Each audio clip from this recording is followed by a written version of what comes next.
ओम श्री विद्यादायिन्यै नमः। छात्रों, संस्कृत शिक्षण में स्वागत है। सुप्रभातम। अपन आज एक नए व्यंजन संधि के रूप को पढ़ते हैं, अनुस्वार संधि। ये बहुत ही सरल है, समझने की स्थिति रखेंगे तो यहीं पर आपको याद हो जाएगी। सूत्र क्या है? मोनुस्वार है। अब इसको साधारण शब्दावली में समझिए कि पद के अंत में यदि मैं हो और उसके बाद वाले पद में कोई भी व्यंजन हो तो मैं जो है पहले पद में अनुस्वार का रूप प्राप्त करता है। यानी मैं का इसका पद छेद करें तो अपन पाएंगे मैं, यानी षष्ठी विभक्ति एक वचन मैं का अनुस्वार है, अनुस्वार होता है। कैसी स्थिति में होता है? जब उसके आगे वाले पद के प्रथम अक्षर में कोई भी व्यंजन वर्ण आए, वैसी स्थिति में। यदि स्वर आता है तो वो संधि बन जाती है और मोनुस्वार सूत्र वहां पर काम नहीं करता। पदों का अर्थ मैं, यानी मैं का षष्ठी एक वचन अनुस्वार है, अनुस्वार होता है। अनुस्वार का रूप ये होता है, अर्थात ये बिंदु। सूत्र की व्याख्या करेंगे तो अपन पाएंगे मान्तस्य पदस्य अनुस्वार स्यात् हलि। समझेंगे, मान्तस्य मैं धन अंतस्य, यानी मैं के अंत का, पदस्य अनुस्वार पद का अनुस्वार स्यात् हो। कैसी स्थिति में?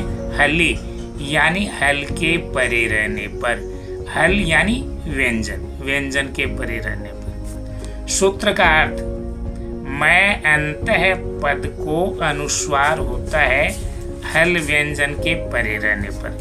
अर्थात यदि पहले पद के अंत में मैं हो और उसके बाद कोई व्यंजन हो तो मैं के स्थान पर अनुस्वार, यानी ये बिंदु जो है वो अनुस्वार का रूप हो जाता है। जैसे हरिम वंदे, ध्यान देंगे, पहला पद है उसके अंत में मैं है और दूसरा पद यानी बाद के पद के प्रथम अक्षर के रूप में वह है, अर्थात व्यंजन है।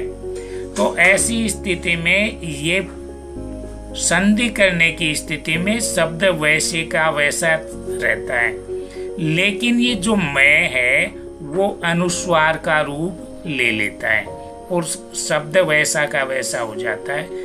हरिम वंदे, यानी ये संधि उसी रूप में होती है, पर मैं जो अक्षर आगे व्यंजन होने पर अनुस्वार का रूप प्राप्त करता है। इसी प्रकार से अन्य उदाहरण रहेंगे। सम करे, यहाँ पर मैं है लेकिन अपन संधि करेंगे तो यहाँ पर क्या हो जाएगा? संकर, यानी मैं अनुस्वार का रूप ले लिया। ग्रामम गच्छति, यहाँ पर मैं है और आगे व्यंजन है तो मैं अनुस्वार का रूप लिया और ग्रामम गच्छति। इसी क्रम में ये रहेंगे धर्मम चरति, धर्म चरति। मान लो समझ के तौर पर अपन धर्मम धन आचरती होता तो ये अनुस्वार का रूप नहीं लेता और शब्द क्या बन जाता? संधि के नियम से दीर्घ संधि का नियम यहाँ लगता, धर्माचरती हो जाता, यानी धर्म का आचरण करता है। यानी कहने का भाव, यदि ये व्यंजन है च, इसके स्थान पर आ जुड़ जाए तो क्या हो जाएगा पद?